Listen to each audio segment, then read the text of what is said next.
How to customize emoji with Meta AI on Facebook Messenger. So hey everybody, welcome back. You may follow the simple steps in order to do so.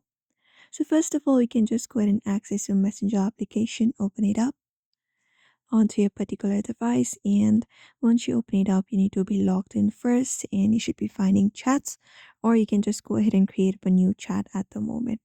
So right now you can see I have this chat that I already have. So you can head over to one of the chat as well or create a new one. And from this interface, you can look out for this keyboard, the message box in the bottom below of your screen and tap on it.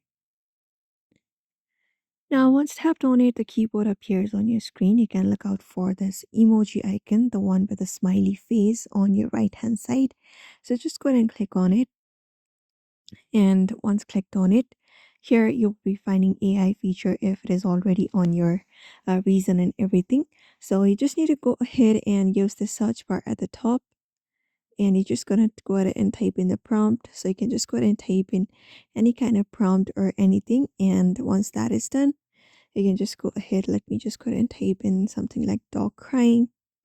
So just tap on next, and you can just go ahead and look out for the emoji that you are looking for, and basically hit send once that is done, like this, and there you go. So this is the method you can apply up. It is a very easy method you can apply up. You need to have the updated version of Messenger in order to use it. So that's it for now. You may follow up the method. So I hope this video was helpful. Give it a thumbs up and subscribe for more tips and tutorials.